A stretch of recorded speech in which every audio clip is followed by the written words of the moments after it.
Tonight, from my secret broadcasting studio hidden somewhere in Sneed, Alabama, I'll be interviewing star of stage and screen, St. Joy DeMarche.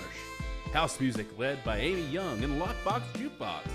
Alright, that's enough preamble. Let's get to the show! Thank you folks, thank you. Oh, you're all too kind. Let's hear it again for Amy and her amazing band! Thank you, boss.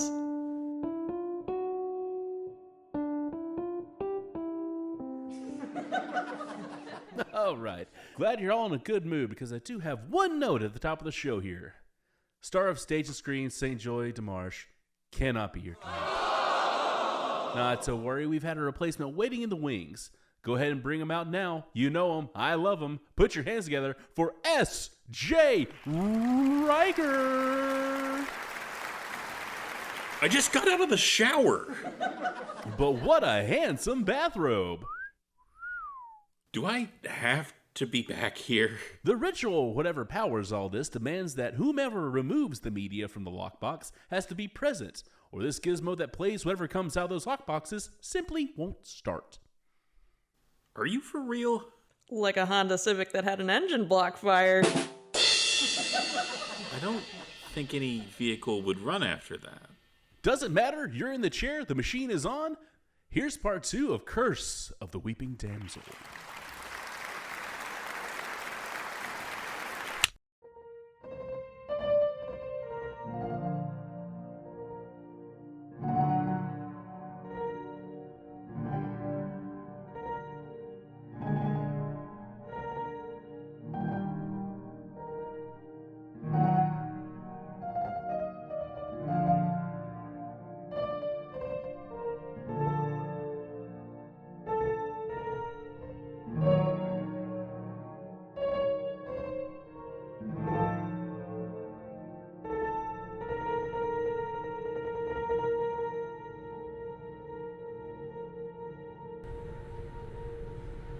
So how was your first night here? Did you sleep well? Reckon. I don't follow. I reckon it was. I was asleep. I don't remember. Ah, not one to think much about the unconscious mind. I reckon. No time for the finer points of small talk? Reckon. All right. Tell me what happened next. I woke up to a phone call. My room phone was ringing. That's what woke me up. Not my cell, my room phone. It's one of those heavy ones you could beat a burglar with and still be able to call them an ambulance after. Stared daggers at it before rolling over and answering. Joe's Pool Hall.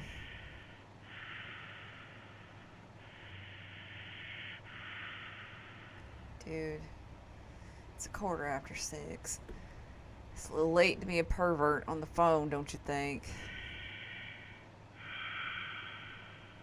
Good talk. Now that I was awake, I figured I'd get dressed and see if the front desk kept a call log. But I wasn't holding my breath. Entering the lobby, I looked behind the counter. Eugene was still manning it. Morning, old timer. Morning, young lady. Sounds like you need a cup of this. He motioned to a Mr. Coffee machine that looked like it was manufactured back before bakelite was invented. Sure. $2. Selling coffee? Those truckers buy by the gallon. It's why I'm up at 4 a.m. every day. Fair enough. As Eugene produced a Ricker's Inn branded mug and poured, I fished my hand into my pocket till I felt some cash. I tossed a $5 on the counter. That's a little more than I asked for. I'm here until Friday. It'll get used. Right you are. With a practiced hand, he slid the money away and moved the cup to where the bill had laid. Much obliged. Yeah, that's trucker coffee. Oh, it's black as asphalt and thick as molasses. Ugh. I knew I was gonna like you. I don't like me too much. I came down here to ask you a question. What? Was there a problem? Raccoons on your AC unit? Somebody throwing bottles? Not as such, no. Someone called my room. I take it you didn't tell nobody you were staying here. Only my boss, and I've got 2 bars of service. Could be somebody saw the light on and knew how to call the room. Could be. You have a problem with a pervert calling people and breathing into the phone? Not since they picked up Mike Chaney for those breaking and entering charges. And I don't expect to be wasting phone time like that. Yeah? If you don't mind me asking, are you a cop? Or a detective, rather? Something like that. Field technician. But there's a lot of detective work that goes into it. Speaking of, shifted my coffee and checked my watch. I got to go see a man about hiking to a slurry pond. If it's all the same, I figure I'll stay right here. Let little old me get covered in leaves and coal dust all on my lonesome. Oh, you'll figure out right quick. What's that? You ain't never alone in these woods. Snakes, bobcats, heck, sometimes even people. No love for the haints or spirits. If you see the spirit of the mountain, you'll know it. Suppose so. You have a good morning, Eugene.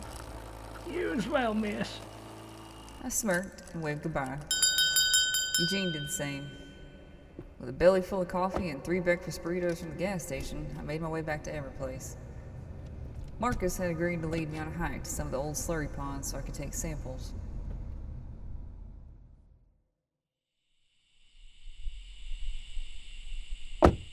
You weren't kidding about this being remote. The land's still in the courts, so unless you're growing pot or squatting up here, yeah. And the cicadas are loud. They shut up around midnight. Oh, how kind of them. The grandeur of the great outdoors aside, we were at the Garvey Energy Separation Facility. Slurry ponds at the bottom of the hill and an internal reservoir inside the building.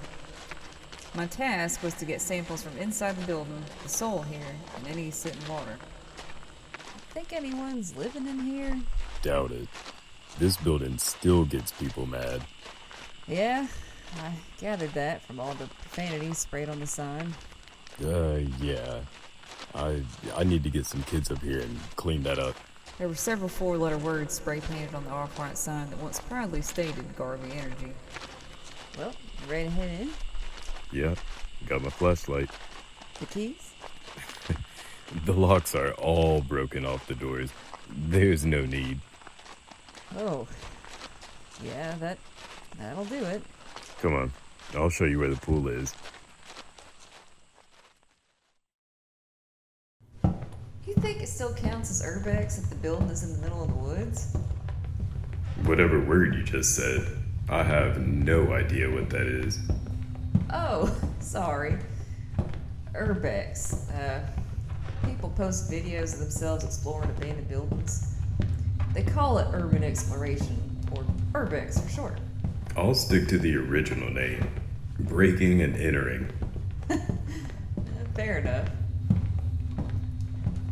So, how do you know where to go? Well, if Garvey pulled out of here when your grandpa worked the mines, how do you know where to go? It sort of became my unofficial job once different companies got interested and tested new and exciting ways to mitigate mercury buildup and tried some new kind of sonic vibration device to filter black water. Before that, my dad lived near here, so he always tried to stop people from messing around in here. That's neighborly. Even if the company left a lot of people hanging out to dry, he didn't think it was right tearing this place up. Especially not if there was a bunch of tanks full of God knows what in here. Were you telling the truth when you said someone brought a black water device in here? Yeah, they pulverized a lot of coal back in the day. I don't have an actual count, but more than one of these tanks has black water in it. And all the slurry ponds have arsenic or mercury in them. Jesus, this place is a toxic jackpot. My dad used to say that Grandpa swore organized crime types would toss people they didn't like into the slurry ponds. Well, it's probably true. Wait, for real? I've found some human remains in the past. It happens. Dixie Mafia's been known to do worse than dissolve someone in a pool of industrial waste. And You know all this how? Because I have a weird job. Sounds like it. Be careful in here. Last time I had to show someone this pool, there was black mold. You want a mask? I'm not going in there. Place gives me the creeps. For real? It's dark, has a pool of hazardous chemicals, has mold growing that probably eats those chemicals. You and that Eurythmics haircut can have a leisurely stroll. I'll be right here. Couldn't fault his logic. Well, I can't fault your logic. I'll be right back. Just need some vials of the water, and I'm definitely going to sample that black mold. That's all well and good. You can call me Carrots until you get back. Carrots? Because I'll be planted. Alright, Carrots. I'll be right back. The room I stepped into was the main water reservoir for the separation facility. It looked like an Olympic pool, but instead of clean and peaceful water, it was full of black water. My flashlight's beam couldn't even penetrate the liquid. I sighed. I moved the light around the room and found the black mold colony. A hairy tendril of black fur snaked down from the higher roof, down the wall, stopping short of the water line. I looked to see if there was anything else of note on the walls and spotted some graffiti. Someone had pried tiles off the wall and written, "Weeping Damsel sees you" on the wall. I moved over to the right and took a picture on my phone. From there, it was an easy process to fill up 3 test tubes of water and scrape 3 samples of the mold into more weighting receptacles. You almost done in there? Rescue squad will take an hour to get here. Longer technically, since they'll have to come from Georgia. Almost done. Can you move it along to just done? What's the matter, Marcus? You afraid the weeping damsel's gonna creep up and get you? Marcus? How do you know about her? Know about who? The weeping? Yes. Don't say that in the dark, especially in these hills. Hey, sorry. Someone spray painted that she's watching people in this room. The door had been opened just enough for me to get in, but at my last sentence, it was wide open and the hulk of Marcus appeared. His flashlight danced around the room.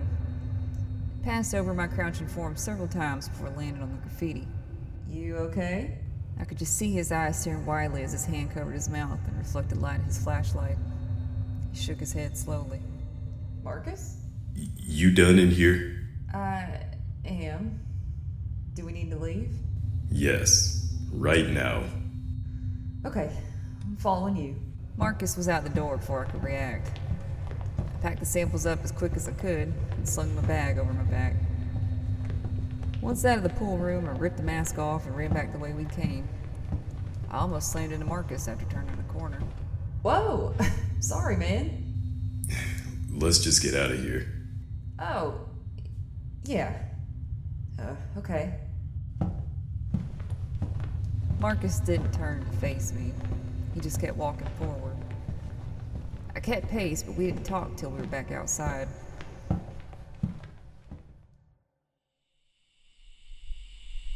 Once sunlight graced our skin again, Marcus stopped. He turned to me. Hey, Marcus, if I said... He held his hand up, and his mouth was a thin line. His fingers fluttered as he searched for what he wanted to say. His eyes were in the distance, and his fingers became a fist, and he looked at me. You really don't know? About the graffiti in there? Yeah, no clue. And you swear your name is Sandy Bigham? It's what my driver's license says. His look told me to give him a better answer. My name is Sandy Bigham. I've never been to Ember Place before, and I do not know what the Weeping Damsel is. Don't say that up here. Marcus flailed his arms and made a frustrated noise. Hey, easy. My bad. I don't know crap about crap. Okay? Okay. I'm trusting you. Okay? Alright. So, you want to explain anything? Not now, and not up here. Superstition or not, I ain't playing with all that. What else do you need to do? Soil samples from around here. and I need to get a couple of slurry pond samples. Then I'll have everything from this location, and we can go on to the next one. Look, I promise I'm not trying to be cryptic. I ain't trying to scare nobody. Let's just get all this done up here, and I promise at lunch I'll explain all that. He pointed to the much abused and forgotten Garvey Energy building. I nodded. Deal. There an easy way to get down to the slurry ponds from here? Your feet. Just one or both? I don't know how they're walking in Birmingham these days, but folk around here still use both feet to get around. Oh, feel free to show this city girl how a mountain man like yourself traverses the hollers. Mm-hmm. Come on. I ain't gonna be late for lunch. Marcus continued to be a man of his word. After the morning weirdness, he shuttled me around to different Garvey Energy locations, and I was able to take my samples without any problems. And at 11:55 a.m., his truck pulled to a stop at the aptly named downtown diner. He turned off the engine. And that, young lady, is how you do a whole day's work before lunch. I was looking over my itinerary. We'd hit every location I was supposed to test for Tuesday and Wednesday before noon on Tuesday. I think you just gave me a free day this week. Work smarter, not harder. Now scoot your boots. I'm not losing my table in here. The downtown diner was not bustling with activity, but a fair number of trucks were parked out front. The building stood alone, other buildings gone to make room for more parking. The big glass window in front had been stenciled to read Theo's Downtown Diner in white text. The only bit of art in the building's center block construction was a pair of angel wings painted on the side with Ember Place connecting them. Marcus had a smile on his face and was waving to people. Everyone was happy to see him. Most everyone didn't pay me any mind. Hey y'all, welcome to the Downtown Diner. I'm Theo. Take a seat and I'll be right over to help. Now, Miss Theo, you know who I am. Marcus? Is that you under that dirty shirt? You look like you've been crawling all over the country. I have. I actually had to work for my money today. Well, shut my mouth. I never thought I'd see the day. Me either. Is your friend here to blame for making you work? Yes, ma'am. Sandy Bigham. I work with a group that tries to help revitalize ex-minded towns. You don't say. Marcus, are you aware that she... I'm aware. Her name is Sandy Bigham. It's come up a couple of times. Sorry for the confusion. All right, then. Marcus, still want sweet tea with extra lemon? The only way to drink it. And you? You can just bring a pitcher of tea with 3 lemons in it. Oh, you sure? I like sweet tea. I like lemons. If that's what the table wants. Go on and bring the pitcher. Marcus, she don't sound like her, but... We done been over it. Besides, who doesn't want good tea with lemons?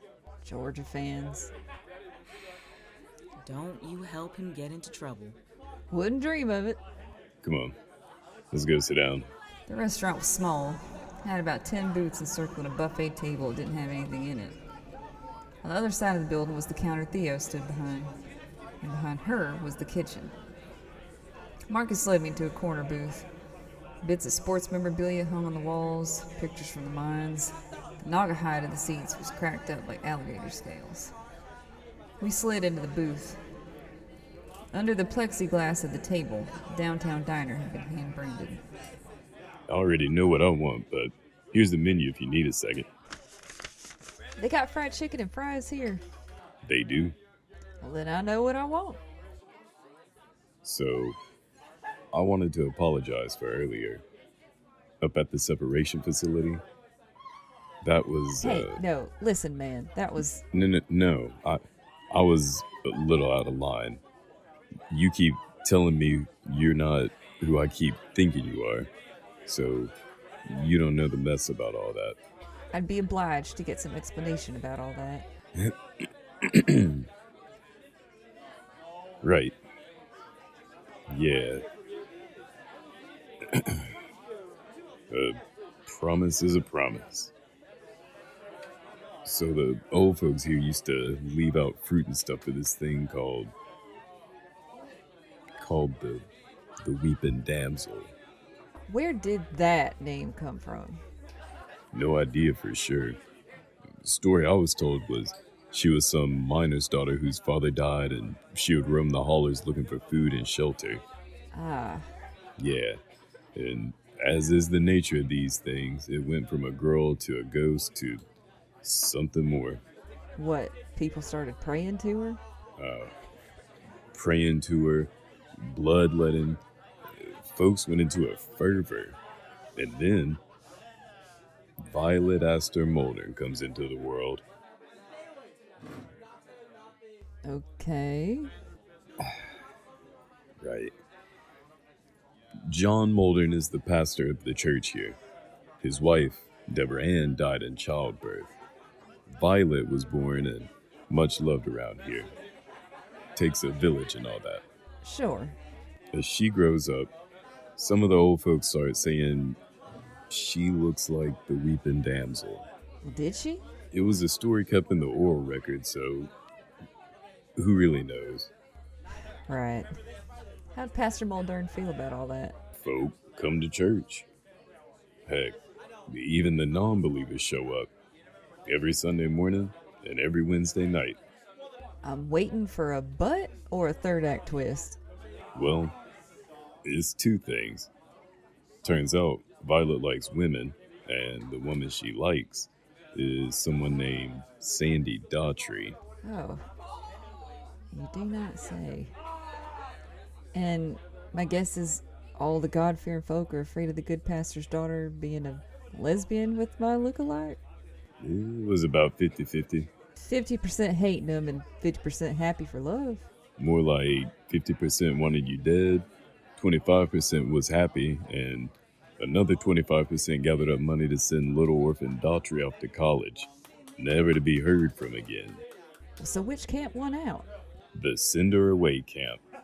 Sent her to that big university in Birmingham, and then she was killed or faked her death and disappeared. I heard tell someone saw her working in Mexico, but who knows? Right. Here's her pitcher and 2 glasses of ice. Thank you, ma'am. You know, kid, you were onto something with asking for the picture. Reckon. I know what he wants. What do you want? Had a chance to peruse the menu? I'll have your fried chicken plate with fries as the side. All right. A couple of future heart patients in this booth. Holler if you need anything. Yes, ma'am. So, if Sandy got sent off, why would Violet be mad at her? I guess it depends on if she believes the idea that Sandy skipped town on her. Word was that they'd already exchanged rings and were trying to secure Pastor Mulder's blessing. I take it he was not likely to give it. He was not. And everyone that was beholden to the weeping damsel ideas didn't much care for the object of their praise being perverted. Ah, small town homophobia. Mm-hmm. I don't see the use in it myself. If you find somebody that loves you, you love them. But what do I know? I get paid by Pastor Mulder, so I have to keep that one in my watch pocket. No kidding. Just do me a favor, Sandy. What's that? Don't talk to Violet. Avoid her, and I'll do my best to keep her at arm's length. Well, rest your mind of worry, Marcus. I'm just here to shake some hands, take my samples, and be on the road back to Birmingham on Friday evening. Glad to hear it. I don't have much of an opinion on fate, the will of reality, or benevolent gods. However, if there is some guiding hand in the narrative of life, my proof would be what happened next. As Marcus poured our sweet teas, the door to the diner opened. The blinded noontime sun cast her in golden rays. A woman with long blonde hair in a white sundress patterned with yellow and pink flowers walked in. Hey, Marcus, who's... Violet? Haven't had you in here for lunch in forever. Oh, it hadn't been that long, has it? It's been at least a month. Well, I need to change that. You better. Marcus, who are you sitting with? Just someone I met out of Birmingham. Scooch down. Hi. I tried to lay down in the booth, but Violet was at our booth and stared at me within seconds. Her eyes grew wide. Sandy Bear!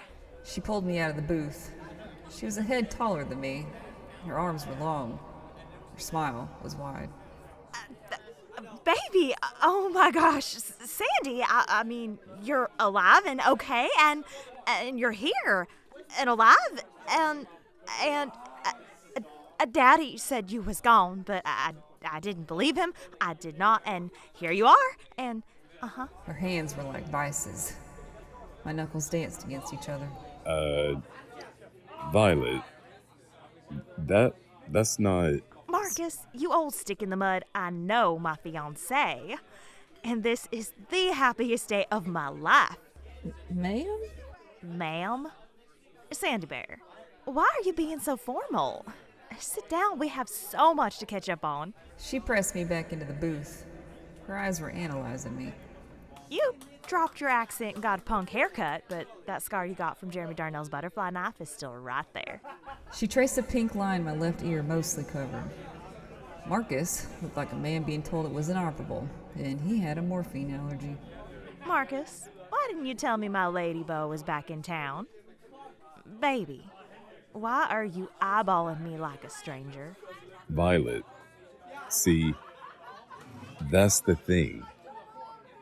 That there is Sandy, but she's not our Sandy. Marcus, don't you talk at me like I'm an idiot. Her eyes were on me again, vibrant hazel eyes like a hawk on me. I kept eye contact with her. If she ain't Sandy Daughtry, then I've got an oil field in Alaska I'm looking to part ways with. Violet, baby, what do you want to eat? She doesn't blink. The muscles of her iris undulate. I'll steal off my Sandy Bear's plate. That okay? I break eye contact and lean forward to see Theo's face. I could swear I felt Violet's eyes dancing over me. Another order of fries, please and thank you. Mm-hmm. You good, Marcus? Not as such. Come with me. I don't think... Take a walk, Marcus. I need to clear something up with Miss Muldarn here. You do indeed. She smiled at me and stole a french fry. She's not gonna stab me in broad daylight, Marcus. Yeah, well, if she does, I'm not calling for a doctor. Come on, Marcus, get your plate. We'll sit in my office for a spell. Marcus walked away, and for a moment, I knew what the Titanic survivors felt. So, now that we're alone, where have you been, killer? She bounced her eyebrows on the word killer. She stole another french fry. My name is Sandy Bigham. Uh-huh. I work for the Verdant Hills Rehabilitation. I do believe that. I have never been to Everplace before. Sure. It's true. I'm from Birmingham. Sandy Bear, don't lie to me. Her pupils turned into knife slits. What happened 3 years ago? I felt lightning running down my spine. I was attacked 3 years ago and lost my memory. Her features softened at once. She looked down, around, and then back to my face. Baby, I'm sorry I had to drag that out of you. I'm sorry. What was that? What did you do? Don't cause a fuss. Just hug me. I have you now. I'm right here. She let go of my hands and held me in a tight hug. I was dazed. Why did I tell her that? I'm good, Violet. I'm good, I promise. Confused, but good. She pulled away from me and grabbed my hands again. She was crying. Hey, Violet, are you okay? You're weeping. I'm not weeping. What I am is hungry. Right. Yeah, okay. Have at it. Violet ate my lunch and held my hand. I sat in silence. How did she pull that secret out of me? After some time, she looked at me, and I tensed up reflexively. Do you remember me? No lightning strike on my vertebrae. I did what I thought was best and gave her the truth. I'm sorry, and promise not to be mad, but I don't remember you. Her smile cracked a little. Her lip quivered. She took a big breath in and let it out slow. Real slow. Her free hand rubbed my quarter-inch of hair like she was curling a long lock back behind my ear. It's all right, Sandy.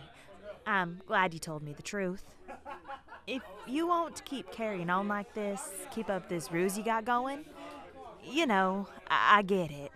I want you to explain everything to me tomorrow after church, okay? Yeah, but, where? I'll figure that out tomorrow. Marcus and Theo walked back over. Theo carried a brown paper sack with grease stains on the bottom. We need to head out, Sandy. We don't want you to be late for your meeting with the upper crust of Emmer, please. Okay. Miss Muldoon, if you'd let me out of the booth, please. Of course. She stood and held out her hand to help me slide out of the booth. She looked at the knuckles on my proffered right hand. She quickly slid her thumb over the little X scar that decorated the crest of my right ring finger. Thank you, ma'am. Here's your extra fries. You can take whatever Violet didn't steal from you, too. Miss Bigham offered freely to a poor, weary girl in need. Uh-huh. Violet, I love you like family, but Lord help me if you don't remind me of an alley cat. Well, that's me, everyone's favorite. We need to mosey. Thank you for the food, Theo. I'm sure it'll taste amazing. Go on, go talk to the bigwigs in town. You're gonna need that food once you talk to them folk. I'll keep that in mind. Violet looped her arm around mine. Don't count Miss Bigham out. She's a bigwig in her own right. Let me walk you to your car. Marcus looked like he could sweat bullets. Theo was thoroughly unimpressed. Violet smiled. Alley cat. Violet walked me out the door into Marcus's truck. I tried to open the door, but she batted my hand away. She held my doggy bag and boosted me into the truck. She handed the bag back. We gotta roll, Violet. I know, y'all are all ready to go. Then can you get your head out of the window? Just a second. I just wanted to impart some knowledge to Miss Bigham. Be quick about it. Violet got close to my ear and cupped her hands to the side of my head. Be careful. Your secret is safe with me, but... You can tell everyone in this truck, Violet. Can't I flirt with the city girl in peace? No. State your business and get on. Violet rolled her eyes so hard I thought I heard them moving. Make sure you come back soon. The family hasn't forgotten you're here. Violet smiled and smacked the side of Marcus's truck. All right, I done spoke my piece. Ain't y'all got someplace to be? In one motion, Marcus waved and backed the truck out of the parking lot, leaving Violet in a cloud of dust. So you want to tell me what's going on? Yeah, I'm eating a sack lunch for the first time since grade school. I mean with you and Violet. She misses Sandy Daughtry. I don't know. I told her who I am, and yet she clings. And that's all. Yeah, I mean, she held my hand a lot and hugged me once. Well, she's pretty, and I've been described as having a roguish charm. What did she whisper in your ear? Well, I'm sorry, Marcus. I didn't realize this was a formal review. No,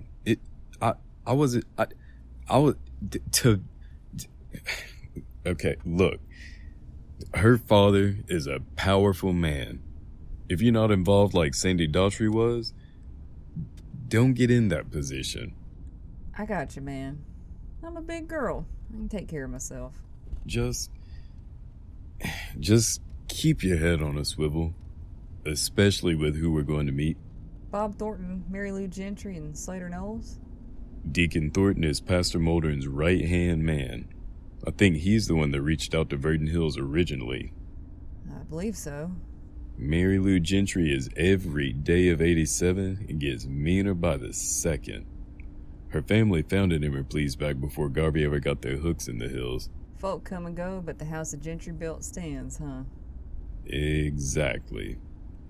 And Slater Knowles. Marcus got that far-off look in his eye again. Just be nice to Slater. He gets a bee in his bonnet about every little thing. Noted. Ah, crap, I forgot the tea at the diner. Maybe the picture, but the cup with the S on it's yours. Oh. Marcus pointed to a white styrofoam cup with a big S written on it in a fat Sharpie.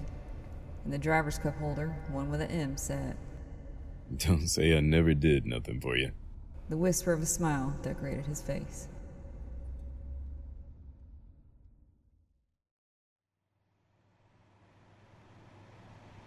Marcus's rush turned out to be for nothing. My meeting with the great and good of Emmerplace was deferred for a few hours. Allegedly, Mrs. Gentry's dog got out and was off causing a one-dachshund apocalypse in the local squirrel population.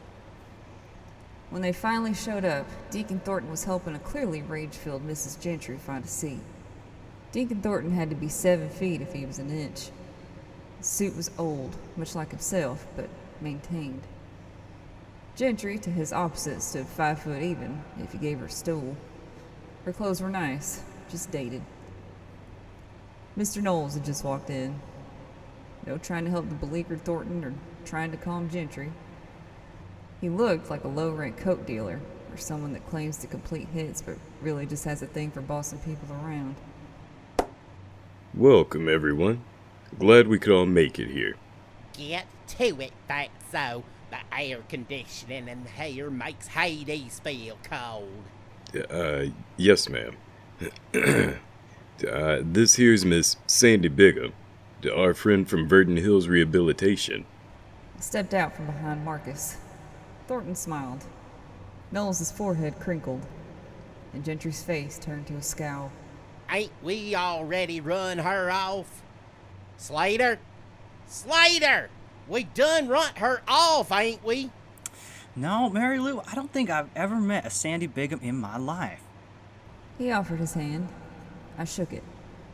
He tried to crush my hand. How's Emmerplease been treating you?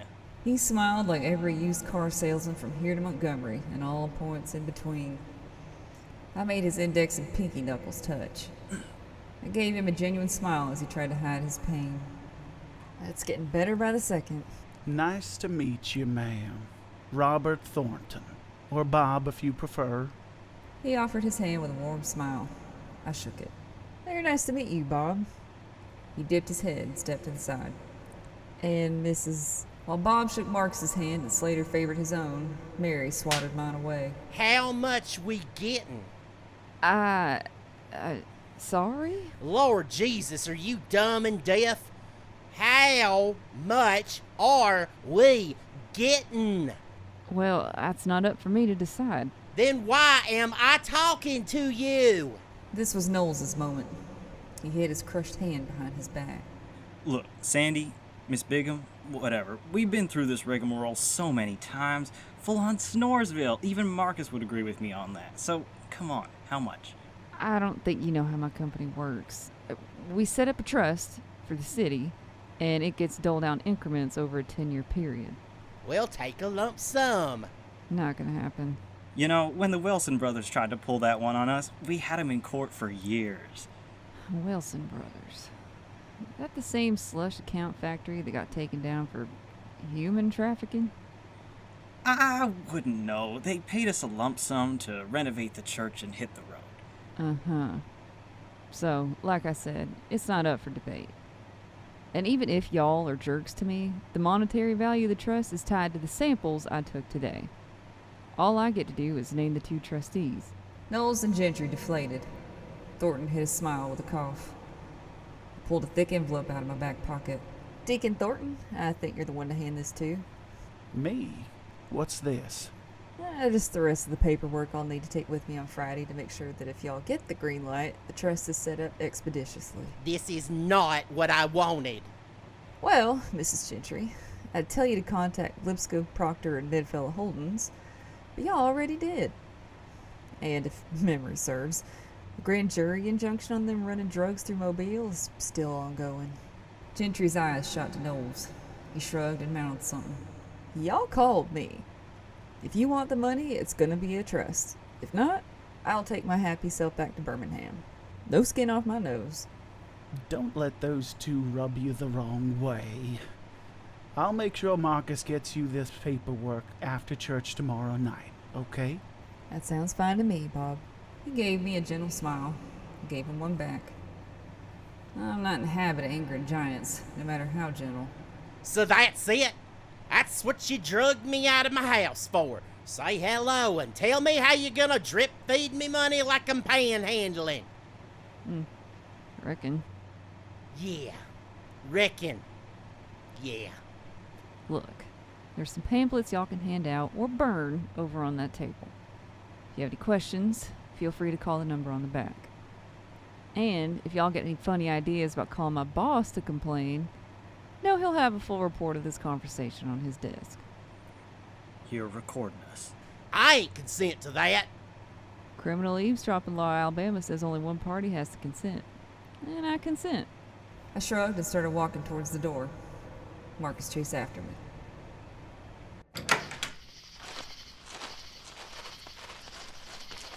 What was all that? Didn't I say be nice? You did.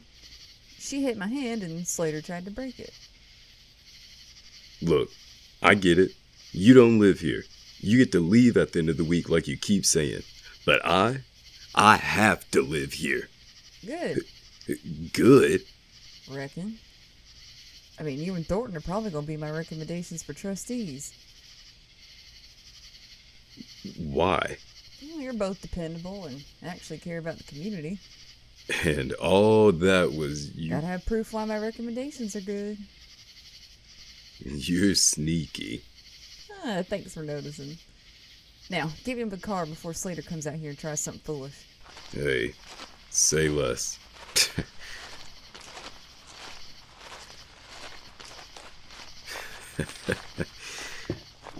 Me, a trustee. My wife won't even know what that means when I tell. The smile on Mark's face melted away into a look of a parent ready to scold a child. What's up? I told her to stop doing that. What's going on? Look at your drink. I followed the line his finger made over to my cup with the big S still on it. Inside the straw were 2 purple flowers. Marx's cup only had 1. You know who did this? Of course I do. There's only one person here named after a purple flower. Violet? But these aren't violets. Her name is Violet Astor. These are violet asters. Sometimes I wish I could see my face when the proof that I'm not as smart as I think I am connects with my brain. It must be priceless.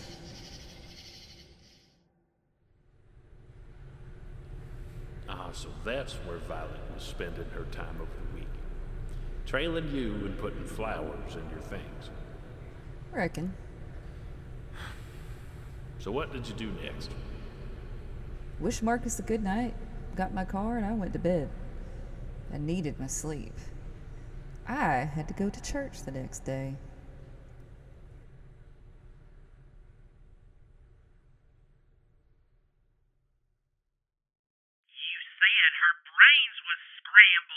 They were! Then how'd that mongrel find her way back home? Mary, I don't know. Slater, honey, I have never once paid you to know things. I pay you to make problems go away. And boy, howdy, did I get an eye full of a problem I paid you to take care of. I was told she has full retrograde amnesia.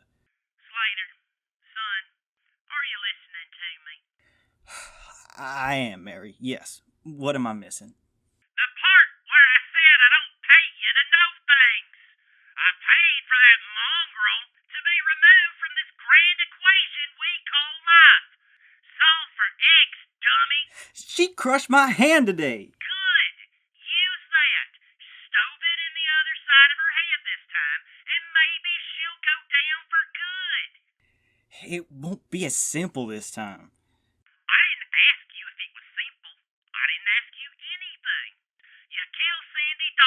Before Friday, or Moses and his boys will have 2 bodies they're throwing the slurry ponds on Saturday. Am I clear? I'll get it figured. Good. Keep me posted. God bless. Yes, ma'am. God, I hate her so much.